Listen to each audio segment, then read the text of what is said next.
아이들이 위급할 때 대개 엄마보다는 아빠를 더 찾지요.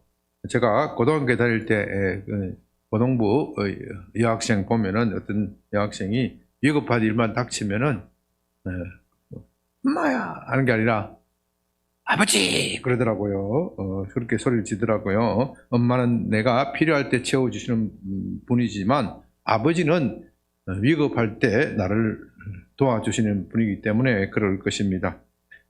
그런데 나이가 들어감에 따라서 아쉬운 것은 아버지라고 그럴 일이 별로 없다는 겁니다.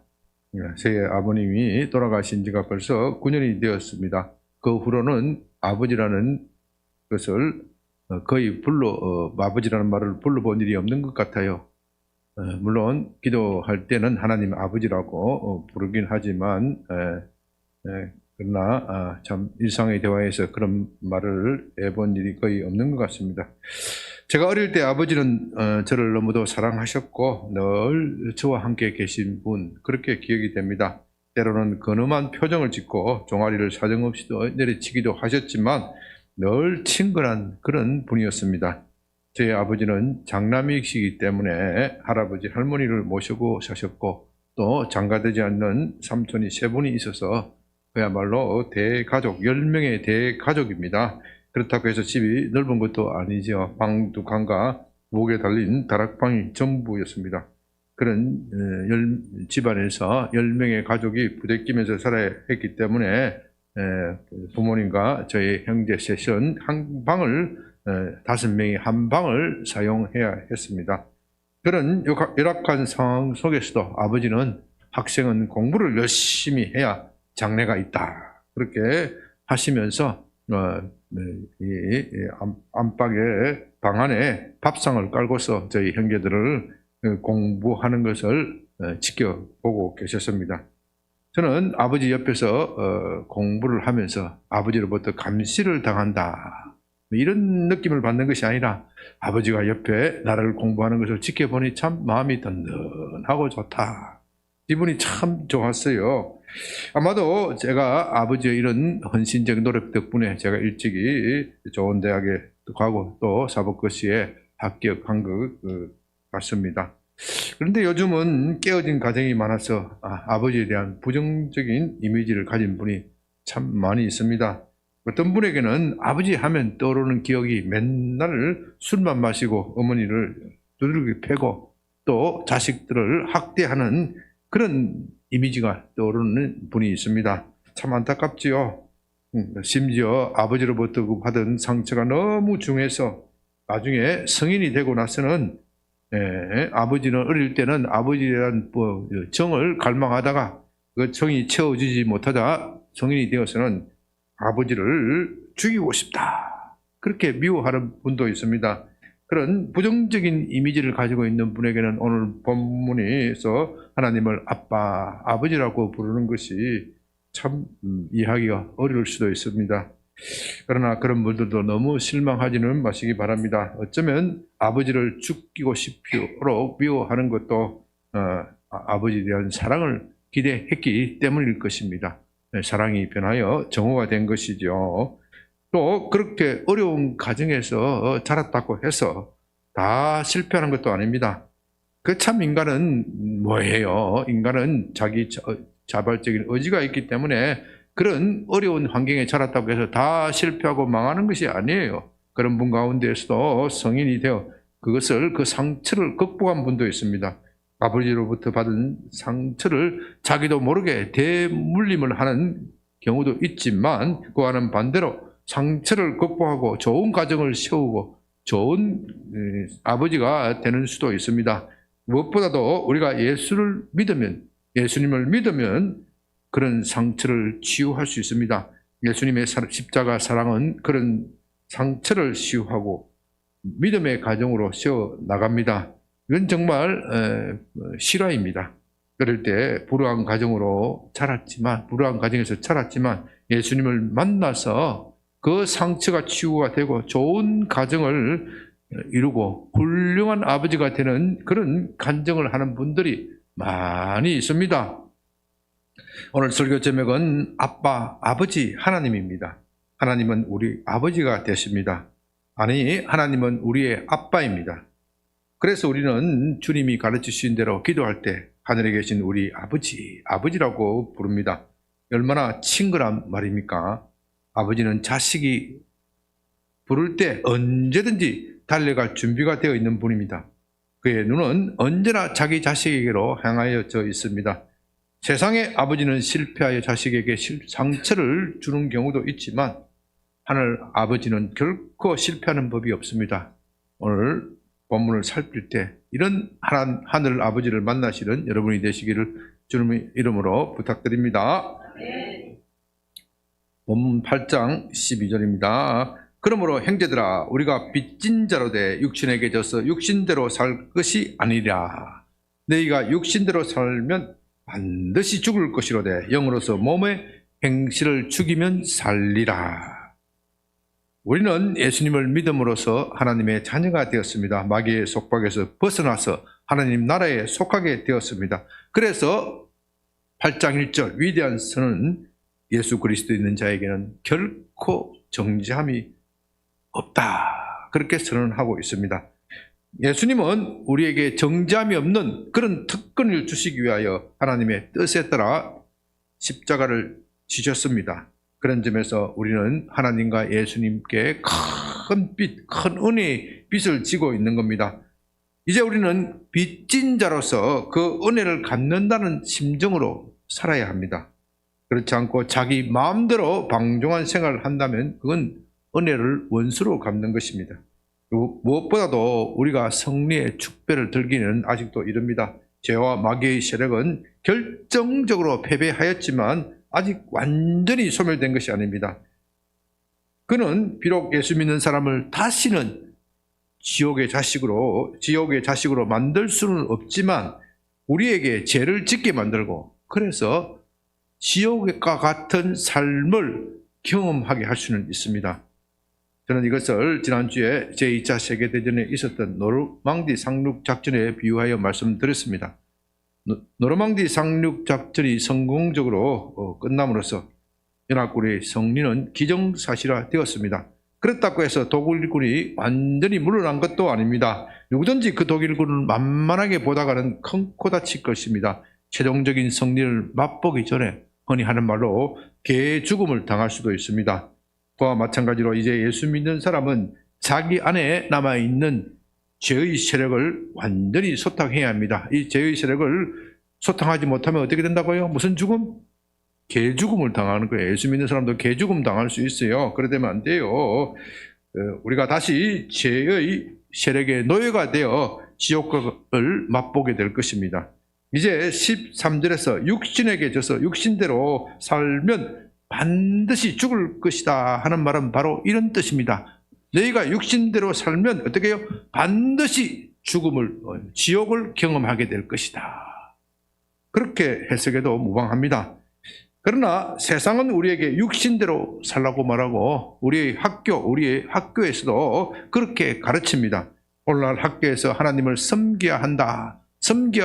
하나님을 섬기는 것이 옳은 것이다. 그런 말을 들을 수가 없습니다.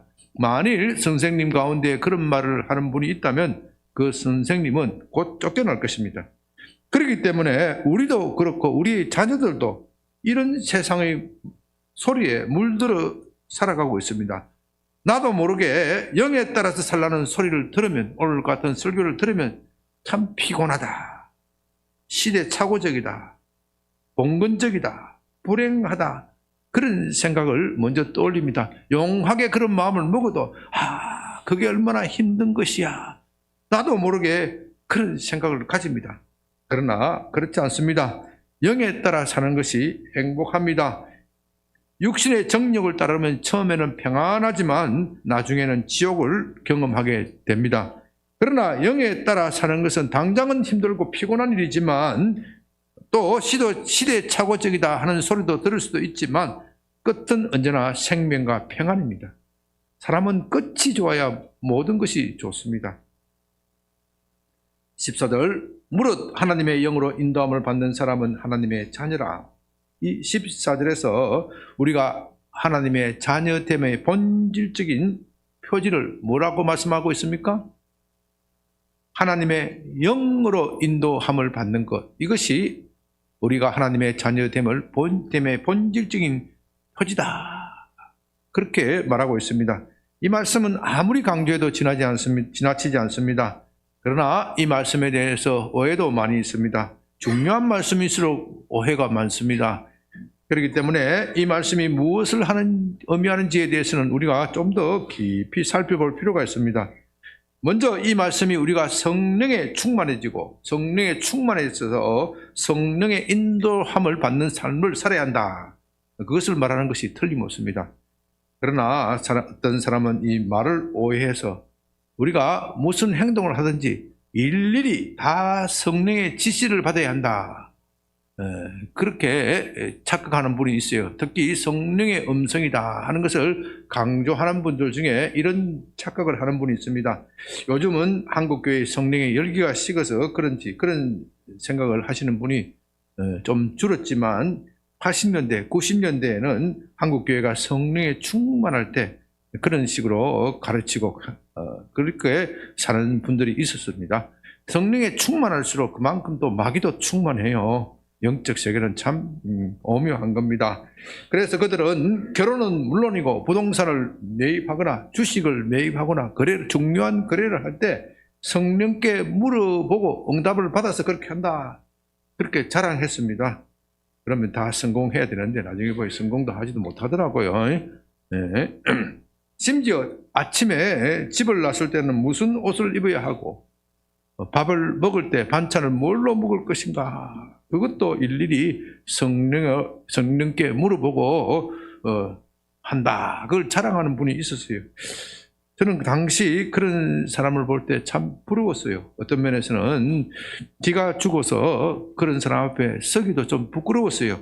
어떻게 저 사람은 영혼이 그렇게 순수하고 맑아서 성령의 음성을 잘 듣는데 나는 아직도 세속의 때가 많이 묻어서 성령의 음성을 듣지 못하는구나.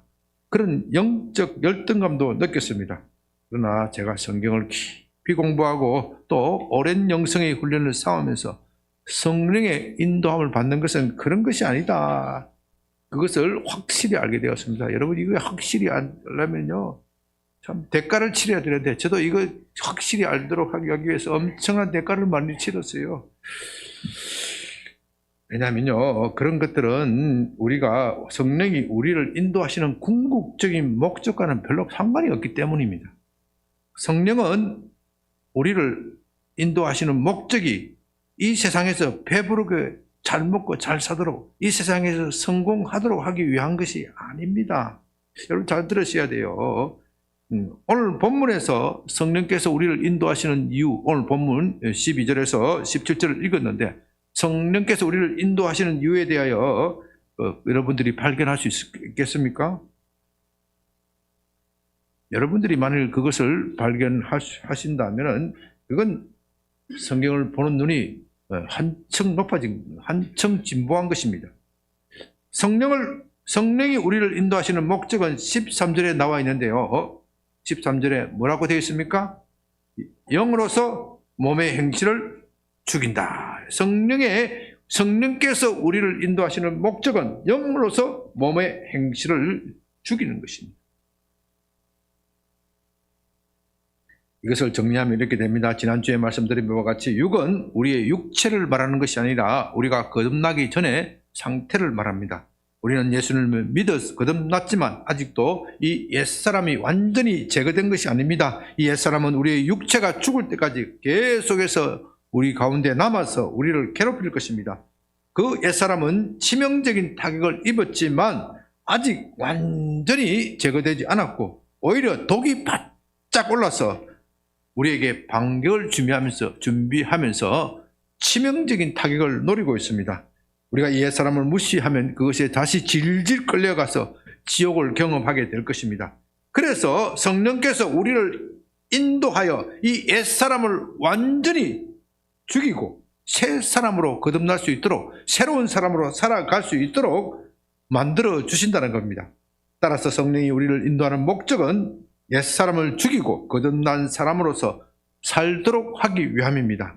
이것이 성령의 인도에 있어서 가장 중요합니다. 물론 성령께서 아까 말씀드린 그런 여러 가지 구체적인 삶 속에서 우리에게 말씀을 들려주실 수 있습니다. 결혼을 해야 될지 말아야 될지, 누구와 결혼해야 할지, 그런 문제에 대해서 구체적으로 말씀하실 수도 있고, 집을 사야 되느냐 말아야 되느냐, 이게 참 인생에 있어서 중요한 문제잖아요. 그런 문제에 대해서 말씀하실 수도 있습니다. 또 어떤 경우에는 성령의 능력으로 병이 낫기도 합니다. 저는 이런 것을 부인하는 것이 아닙니다. 여러분들도 아시는 바와 같이 저는 오히려 제 사역 속에서 이런 성령의 은사에 대해서 굉장히 강조하고 또 그것에 힘을 많이 입고 있습니다. 그러나 이런 모든 것은 부차적인 것이다. 부차적인 것이다. 부차적인 것에 집중하면 어떻게 돼요? 본질을 잃어버리는 거예요. 본질을 잃어버리는 거예요. 그것이 문제입니다. 오늘 한국교회에 성령이 충만한 받아나는 분들, 국민일보 광고판에 보면 성령 충만 집회 이렇게 많이 광고가 나와 있어요. 그런 분들을 보면요, 제가 보기에는 대개 그런 함정에 빠져 있습니다. 부차적인 것을 확대해서 보고 성령께서 우리를 인도하는 목적에 대해서 별로 말하지 않아요. 여러분들이 그 광고에서 성령의 인도함을 받아서 육을 죽이기, 그런 광고 본 적이 있어요? 잘못되는 거, 부차적인 것을 자꾸 그런 광고를 하면서 사람들로 하여금 부차적인 것과 본질적인 것을 혼돈하게 만들고, 결국 어떤 분이 말하는 것으로 기독교가 아니라 바알의 종교로 가게 만드는 겁니다. 우리는 이런 것에 대해서 조심해야 됩니다. 성령께서 우리를 인도하시는 목적은, 본질은 우리 옛사람을 죽이고 새 사람으로 살도록 하기 위한 것입니다. 우리는 이것을 늘 가슴에 새겨야 합니다. 여러분들이 이것을 이해할 수 있다면 그 다음 구절도 그렇게 어렵지 않습니다. 15절 너희는 다시 무수하는 종의 영을 받지 아니하고 양자의 영을 받았으므로 우리가 아빠 아버지라고 부르짖느니라. 여기서 무수하는 종의 영이라는 말이 나오지요. 이것은 율법의 영을 말합니다. 율법은 지키면 복이지만 지키지 못하면 저주입니다. 네, 잘 아십니다. 그러나 율법을 지키기가 쉬워요, 어려워요? 어렵습니다. 누가 자기 힘으로 율법을 다 지킬 수 있겠다, 그렇게 말할 수 있겠습니까? 심지어 율법을 우리에게 가져준 모세라고 할지라도 율법 아래서는 벌벌 떨었습니다. 그래서 히브리서 12장 21절에서는 모세도 내가 심히 두렵고 떨었다, 그렇게 말하고 있습니다. 그런 점에서 율법 아래에 있는 사람은 마치 엄한 주인 앞에 서 있는 노예, 종과도 같습니다. 그런 주인을 보면 언제 주먹이 날아올지 채찍이 날아올지 몰라서 벌벌 떱니다. 그래서 한사코 주인과 얼굴을 마주치지 않기 위해서 필사의 노력을 하지만 그건 다 헛수고입니다. 그와 같이 율법 아래에 있는 사람은 율법의 한 점이라도 어기지 않기 위하여 벌벌 떨었습니다. 그러므로 율법은 그들에게 자유를 주는 것이 아닙니다. 원래 율법은 그들에게 자유를 주는 것이고 행복을 주는 것이지만 결과는 그들은 지키지 못하였기 때문에 속박을 주고 불행하게 만들었습니다. 그러나 우리는 양자의 영을 받았습니다. 우리 안에 성령이 계심으로써 우리는 하나님의 양자가 되었습니다. 예수님은 적자이고 우리는 양자입니다. 적자든 양자든 법적으로는 상속 지분에 차이가 없습니다. 다 동등합니다. 그래서 우리는 언제라도 하나님께 달려가서 아버지라고 부릅니다. 예수님이 그렇게 하셨던 것처럼 우리도 그렇게 한다는 겁니다. 설령 우리가 죽을 죄를 지었다고 하더라도 아버지 하고 부르면 하나님은 외면할 수가 없습니다. 누가 자식이 죽을 죄를 지었다고 해서 외면하는 아버지가 어디 있습니까? 오히려 아버지는 그런 자식을 향하여 딱하게 쳐다보고 연민의 정을 가지면서 아이고 저놈이 언제 인간 되랬고 하나, 저놈이 언제 인간 되랬고 하나 한숨을 쉬시지 아들을 외면한 법은 없습니다.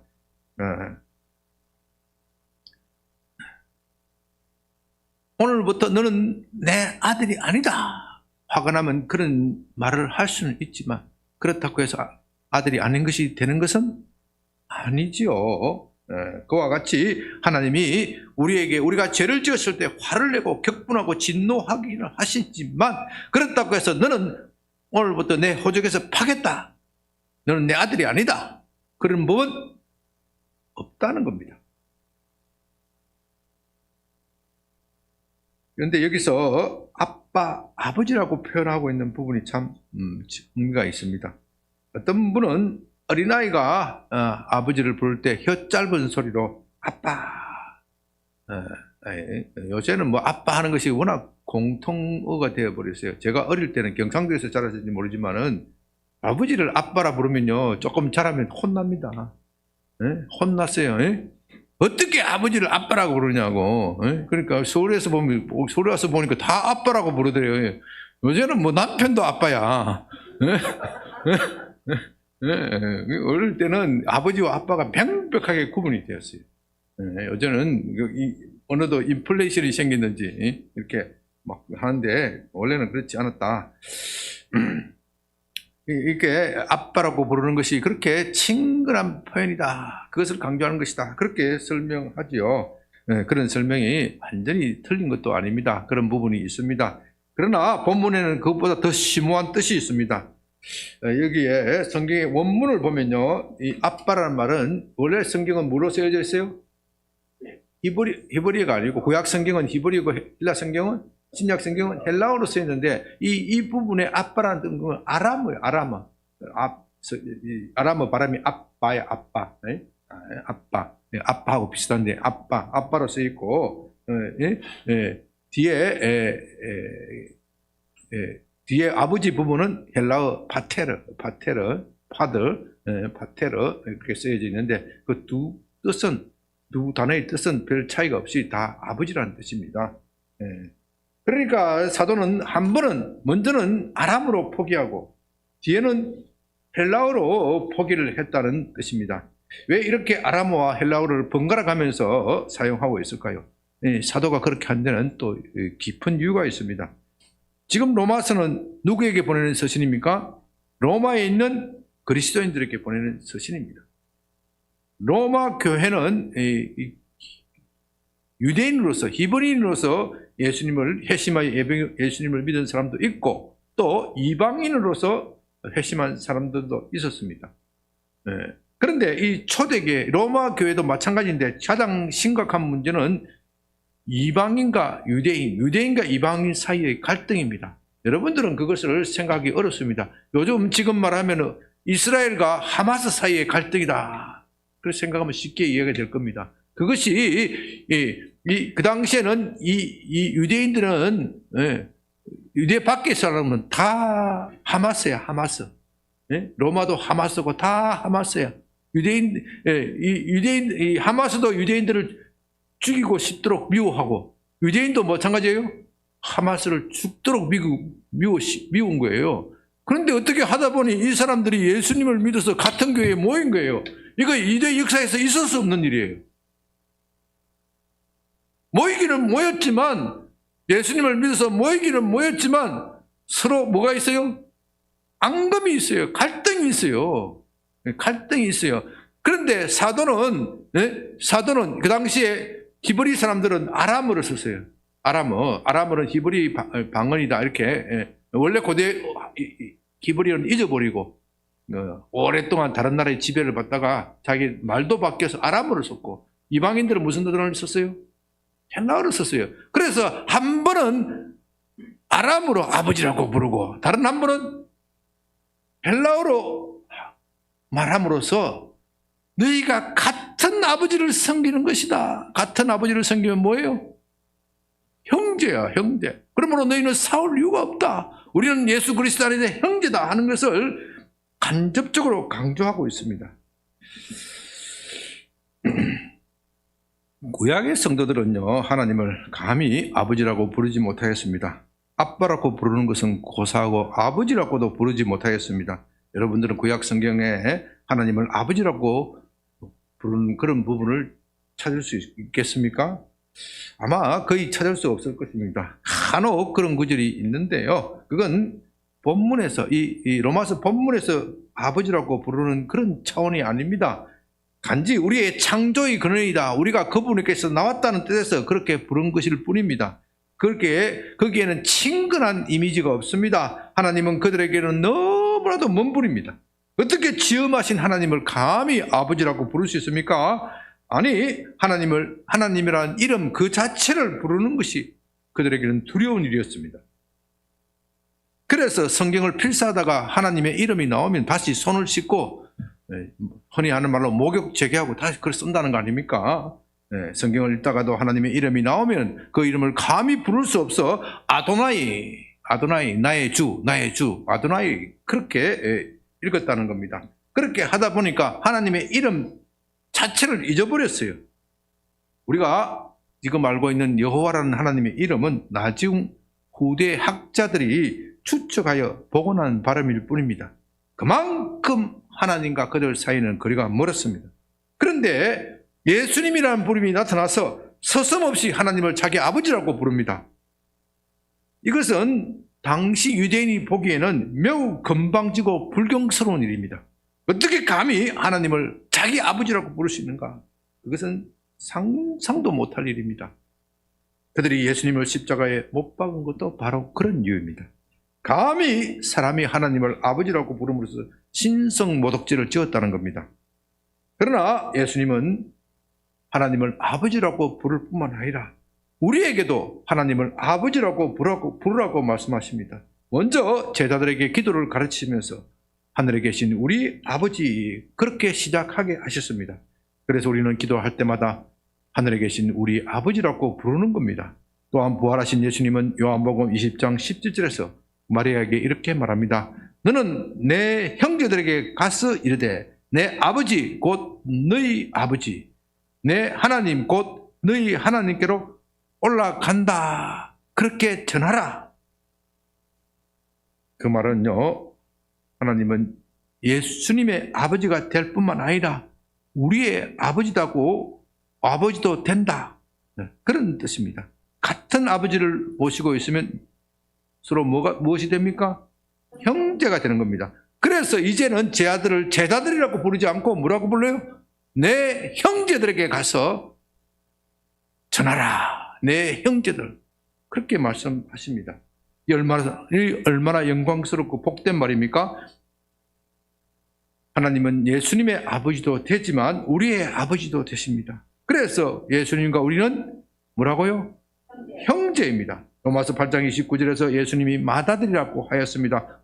그러므로 우리는 그분의 동생입니다.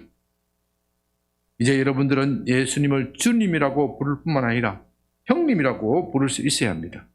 여성분들은 오빠라고 불러도 됩니다.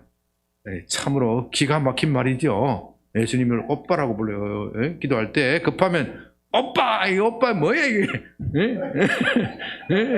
동생이 이렇게 힘들었는데 뭐냐? 오빠랑 얼마나 친근합니까? 예수님이 우리의 형님이고 오빠입니다.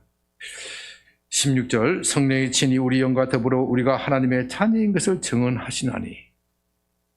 그렇다면 우리가 하나님의 자녀가 된 증거가 무엇이라는 겁니까? 그것은 성령께서 우리 안에 계시면서 증언하신다는 겁니다. 그러나 성령이 증언한다고 해서 성령이 사람처럼 아무개야 나는 성령이란다. 너는 이렇게 해라 저렇게 해라. 이 사람과 결혼해라 저 사람과 결혼해라. 그렇게 부동산을 사라 말라. 아무 주식을 사라 말라. 그렇게 말하는 것은 아니라는 겁니다. 성령의 신비적인 경험을 강조한 사람은 그런 식으로 말하지만 그렇지 않습니다. 물론 성령은 그런 식으로 일하실 수도 있습니다. 그러나 성경을 자세히 살펴보면 성령이 그렇게 구체적으로 지시하는 경우는 매우 드문 일입니다. 심지어 위대한 사도나 베드로 같은 사람에게도 그런 일은 매우 드물게 일어났다. 성경에 그렇게 기록하고 있습니다. 또 그런 방식을 주장하는 사람은요, 마음이 교만해지기 쉽습니다. 자기만 마치 성령과 깊은 교류가 있고 다른 사람들은 별 볼 일 없는 것이다. 그렇게 자꾸 이야기를 해요. 제가 좀 건방진 것을 용서하시기 바랍니다. 제가 여러 영성을 훈련하고 또 하는 가운데 이 사역 중에 제일 좋은 사역은 말씀을 해석하고 말씀을 가르치는 사역. 이게 최고야. 좀 금방진 말을 해서 좀 죄송하긴 한데요. 이게 최고야. 뭐 성령의 음성 듣고 뭐 병 고치고 뭐 하고 뭐가 다 그건 2차적인 거예요. 왜? 말씀은 누구를 말하기 때문에? 예수님을 말하기 때문에. 이 예수님을 소개하는 것이 본질이고 나머지는 뭐예요? 다 부차적인 거야. 부차적인 거. 성령께서 우리에게 이렇게 저렇게 하라고 말씀하실 수 있지만 그건 다 부차적인 것이고 그것이 예수님을 높이고 내 삶 속에서 예수님과 관계가 있는 것이라면 성령의 음성이라고 인정할 수 있지만 그거와 관계없는 것이라면 포겟! 무시해버려. 무시. 설령 병을 낳는 것도 그래요. 병을 낳는 것도 그래요. 예수님과 관계되는 것. 내가 그렇게 함으로써 내 삶 속에서 예수님이 나타나고 내가 예수님을 닮을 수 있다면 오케이! 성령의 음성이고 성령이 하신 일이지만 나머지는 내 정력에서 나온 것이고 사탄에서 속는 것이다. 그렇게 생각해도 크게 틀린 것이 아닙니다. 무엇보다도 성령이 우리를 인도하시는 방식은 대표적 여러 가지 방법이 있지만 대표적인 것은 우리 마음속에 계셔서 우리에게 예수님을 기억나게 하고 예수님을 깨닫게 하는 겁니다. 여기에 대하여 예수님은 제자들에게 요한복음 16장 12절 14절에서 이렇게 말씀하십니다. 내가 아직도 너희에게 이럴 것이 많으나 할 말이 많다. 지금 예수님은 십자가를 지기 직전이에요. 그렇게 돌아가시기 전에 내가 할 말이 많지만 지금은 너희가 감당하지 못하리라. 지금은 너희가 깨닫지도 못한다. 지금까지 내가 말했던 것도 너희가 깨닫지 못하는데 앞으로 내가 계속 말한다면 너희가 어떻게 깨달을 수 있겠느냐. 그러나 진리의 성령이 오시면 그가 너희를 모든 진리 가운데로 인도하시리니 그가 자기 스스로 말하지 않고 오직 들은 것을 말하며 누구로부터 들은 것? 아니, 누구로부터 들은 것? 예수님으로부터 들은 것. 예수님이 지금 말씀하고 있잖아요. 너희가 들은 네가 지금 너희가 듣고 있는데 누구도 듣고 있다고요? 성령도 듣고 있고 성령이 그것을 다 기록하고 메모해서 내가 떠나면 너희에게 가르쳐 주겠다. 장래일을 너희에게 알리리라. 그가 내 영광을 가지고 내 것을 가지고 너희에게 알리겠다. 성령은 진리의 영입니다. 우리가 성경을 읽을 때 진리의 영이신 성령께서 우리 마음속에 빛을 비추어 주셔야 성경을 깨닫고 믿을 수 있습니다. 그렇지 않으면 성경의 문자를 읽으면서도 그것이 무슨 말을 하는지 전혀 알 수가 없습니다. 요즘 인터넷 유튜브에 보면요, 도울이라는 사람 좀 이상한 사람 있죠. 아주 자기가 세상에서 제일 현자라고 자처하는 그런 사람이 있습니다. 그 사람이 성경 강의를 한다. 그래서 나도 그 사람 원래 동양 철학자잖아요. 하도 신기해서 잠깐 본 일이 있는데 그게 뭐냐, 자유주의자들이 성경을 분석한 것을 가지고 앵무새처럼 되풀이하고 있을 뿐입니다. 전혀 성령의 감화가 없습니다. 성경은 사람이 쓴 것이지만 그 사람의 배후에 성령께서 감동하여 그렇게 기록한 것입니다. 자유주의자들은 이것을 믿지 않습니다. 그들은 성경을 다른 인간의 책, 다른 인간의 저작과 같은 그 차원에서 다루고 있기 때문에 이 성경의 깊은 뜻을 이해할 수가 없습니다. 같은 문자라도 원저자한테 물어봐야 그 의미를 알 수 있는 것인데 이 원저자를 인정하지 않습니다. 그렇기 때문에 그들은 보기는 보아도 알지 못하고 듣기는 들어도 깨닫지 못합니다. 눈이 있어도 눈뜬 소경이고 귀가 열려도 귀가 덮여 있어도 듣지 못하는 기머거리 뿐입니다. 성경의 원저자는 성령이시기 때문에 우리는 성경을 읽을 때 성령의 도우심을 구하면서 읽어야 합니다. 왜냐하면 성경은 영적인 책이기 때문에, 인간적인 책이 아니에요. 영적인 책이기 때문에 아무리 여러분들이 성경을 읽는다고 해도 이해할 수가 없습니다. 그래서 원저자이신 성령께 여쭤봐야 합니다. 그래야 우리가 성경이 무엇을 말하는지 이해할 수 있습니다. 요한일서 5장 7절 9절에서 예수께서 하나님의 아들이심을 믿는 자가 아니면 세상을 이기는 자가 누구냐? 이는 물과 피로 임하신 자니 곧 예수 그리스도라. 예수 그리스도는 물과 피로 임하셨습니다. 물로만 아니요 피로 임하셨고, 이것을 증언하시는 누구라고요? 성령이시니, 성령은 진리라. 진리는 셋이니 곧 성령과 물과 피라. 그렇게 말씀하십니다. 성령은 우리에게 예수 그리스도를 증언하시고 그것을 믿게 합니다. 누가복음 24장을 보면요, 엠마오로 가는 두 제자의 이야기가 나옵니다. 그들은 예수님이 메시아이심을 믿었습니다. 그런데 그 예수님이 로마 군병에 체포되어 처형당하는 모습을 보고 너무도 낙심되어 집으로 돌아가는 중이었습니다. 그들이 너무나도 낙담하였기 때문에 이 부활하신 예수님이 그들에게 가서 말을 거는데도 불구하고 예수님을 보면서도 그가 예수님인지를 알지를 못해요. 성경을 읽으면서도 예수님을 발견할 수가 없는 것이나 마찬가지예요. 그래서 예수님께서 그들에게 꾸짖으면서 성경을 풀어주십니다. 이런 일이 있어야 하리라는 구약 성경에 예언된 것을 풀어줍니다. 바로 그럴 때 그들이 마음이 뜨거워져서 우리 주님이시구나 하는 사이에 주님은 다른 곳에 가시는 거예요. 주님께서 성경을 풀어주실 때에 우리 마음이 뜨거워지지 않더냐. 그러니까 주님이 직강하셔도 성령께서 역사하지 않으면 깨달을 수가 없다는 거예요. 주님이 직강하셔도, 주님이 직강하실 때 성령께서 그들의 마음속에 콱 깨닫게 해주시고 마음이 어떻게 해요? 뜨거워졌다. 저도 이 뜨거움 때문에 믿는 거예요. 예수님을 믿어도 오랫동안 예수님이 하나님의 아들이다 하는 것에 대해서 의심이 있었어요. 의심이 있었어. 어떻게 그렇게 사람이 하나님이 될 수 있냐? 내가 배운 과학에 비하면 이건 있을 수가 없는 일이다.